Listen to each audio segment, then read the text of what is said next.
Ele está no meio de nós. Proclamação do Evangelho de Jesus Cristo segundo Lucas. Glória a vós, Senhor.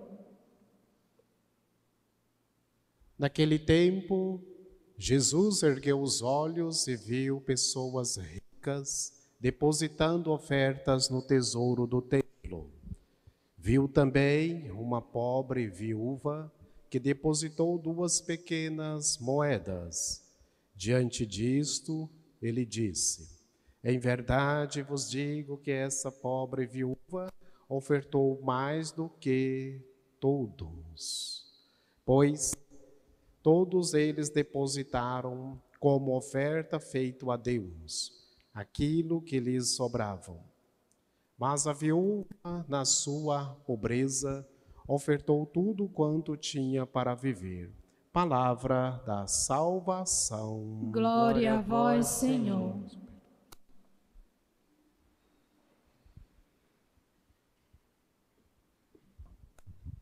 Caríssimos irmãos e irmãs, rádio ouvintes que nos acompanham pelas redes sociais, a primeira leitura de Daniel é algo que foi feito no passado, mas eu quero trazer como exemplo nos dias de hoje.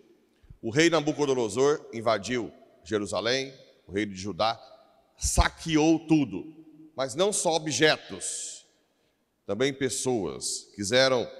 Ele quis, que levasse para ele, ordenou eunucos que trouxesse dentre os filhos alguns jovens de estirpe real, família nobre, sem defeito físico e boa aparência, preparados para boa educação, para servi-lo.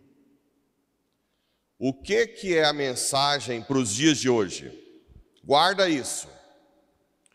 Todo ser humano que busca, que está pensando o tempo inteiro, como estatisticamente eu digo que é mais de 90% da sociedade, pensa o tempo inteiro em lucro, dinheiro e alguns ainda mais em poder, inevitavelmente tratam pessoas como objeto. A primeira pessoa que é tratada como objeto é o cônjuge. A mulher, a esposa, em alguns casos a mulher trata o marido como objeto, mas a grande maioria dos homens que pensam em lucro, dinheiro, poder, tratam as esposas como objeto. Um objeto para o seu prazer, para cuidar da sua casa, para te dar comidinha.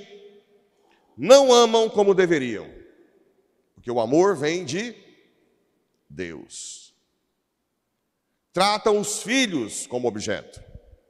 Os filhos vão fazer o que eu quero para cuidar da minha fazenda, ou vai ser médico, porque eu quero ter um filho médico, que hoje está uma pandemia de médico. Eu preferiria fazer meu filho hoje aprender a ser eletricista, encanador, limpeza, porque daqui 20 anos vai ficar milionário, que não vai achar nenhum. Médico já tem pulando a janela. Coitado dos padres que estão aí, os pais que estão aí morrendo para fazer filho médico, para ter meu filho médico. Hoje virou pandemia. Tem para todo lado, Mas sempre trata o filho como objeto. Objeto. Não esqueçam disso. Trata os funcionários como objeto. O funcionário é simplesmente aquele que dá lucro, maltrata, cara feia, ameaça, humilha. Trata todos, os pais como objeto. Não visita os pais, está doente ou não. Se o pai está encarcamado, está nem aí. Deixa irmão ou irmã tomar conta. E ainda fica pensando, pode ser milionário, que ainda fica pensando que o irmão que está cuidando do pai está roubando a aposentadoria. A raça de quem só pensa em dinheiro é a pior que existe. Você que só pensa em dinheiro, o tempo inteiro. Eu não estou falando de pessoas assim, abomináveis. Da sociedade comum, que acorda pensando em lucro, dorme pensando em lucro, no negócio.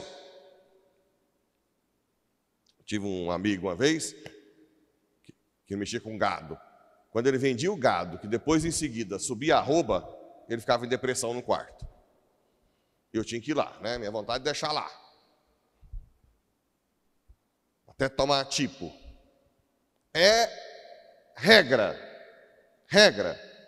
Quem só pensa em lucro e dinheiro, trata todos como objeto. A igreja como objeto, pode ser um objeto para projetar um leilão, ou falar que está doando. A igrejinha é o objeto dele ou aparecer ou se satisfazer. Né? O padre tem que agir do jeito que ele quer. Todos são objetos numa pessoa que não ama, que só pensa em dinheiro. Ou poder, como o rei Nabucodonosor. Depois, a gente vê que no ato de fé de Daniel, ele não aceita comida. E ele come só legumes. E pela fé dele, ele ficou mais formoso do que quem estava comendo de tudo. A confiança na providência, né? E para casar com a primeira leitura, nós temos o Evangelho. Naquele tempo, Jesus ergueu os olhos e viu pessoas ricas depositando ofertas no tesouro do templo. Viu também uma pobre viúva que depositou 2 pequenas moedas. Diante disso ele disse: em verdade vos digo que essa pobre viúva ofertou mais do que todos, pois todos eles depositaram como oferta feita a Deus aquilo que lhes sobrava. Mas a viúva, na sua pobreza, ofertou tudo quanto tinha para viver. Eu tenho afirmado e reafirmado, vocês que têm muito dinheiro,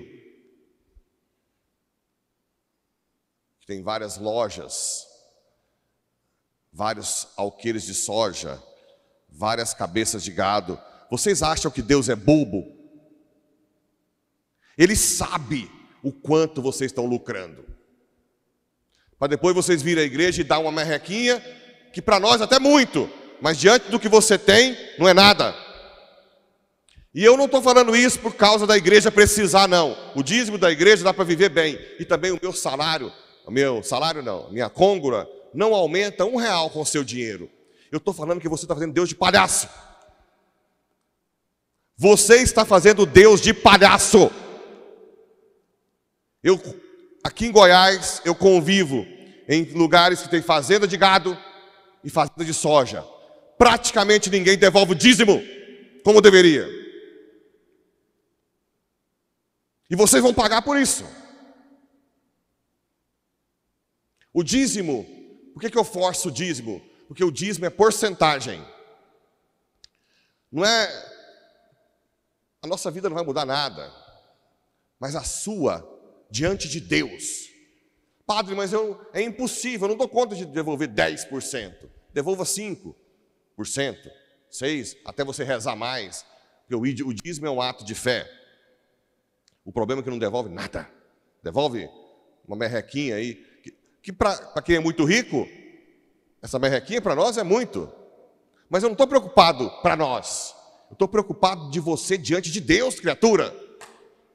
Meu Deus, como é difícil entender.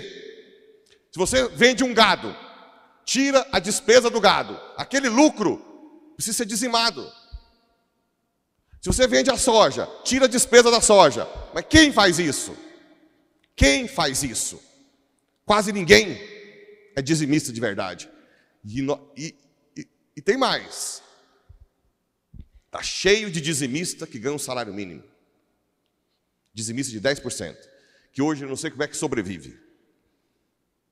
Eu contei o caso da senhora que mora na vila, que ela tem uma dedução no salário mínimo dela, ela recebe R$1.200.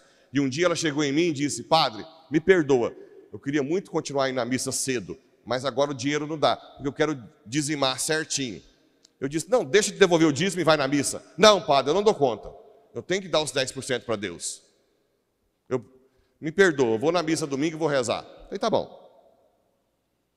R$ 1.200, ela tira R$120. Como é que sobrevive? Só Deus sabe. Providência. Essas pessoas vão julgar vocês, que passam o pano em Deus. Porque primeiro você não tem nada. Nada é seu. Nada. Na hora que você estiver estrupiado na cama, sem poder nem nenhuma fazendinha sua, cagado, você vai ver que nada era seu. E você enganou Deus a vida inteira. Repito, não são palavras minhas. Eu estou querendo falar o que é o Evangelho, não é o padre que quer dinheiro. Não vai mudar nada a minha vida, o seu dinheiro. Inclusive, gente que quis dar dinheiro para mim, já falei, sem vir à igreja, eu disse, eu prefiro a sua alma. O dízimo é um ato de fé, ou a oferta, né? Ele vos disse, em verdade vos digo, que essa pobre viúva ofertou mais do que todos, pois todos eles depositaram como oferta feita a Deus aquilo que lhes sobrava, aquilo que não faz falta. Para um milionário é muito dinheiro que não faz falta, mas para Deus é uma enganação. Você não está mexendo na sua carne, você não está mexendo na sua estrutura por amor a Deus. Isso não é amor. Então não vou devolver nem o que eu estou devolvendo, que é muito. Para de devolver então. Eu prefiro que você pare do que hipócrita diante de Deus, porque isso atrai a ira de Deus. Não estou nem aí. Eu quero você santo. Quero você de Deus, desapegado, morrendo com o céu tocando a sua alma, brilhando como luz, e não nas trevas da hipocrisia. Que Nossa Senhora, rainha do céu e da terra, ela sim é dona de tudo, mas é humilde, te dê juízo para você se converter nessa área antes de morrer.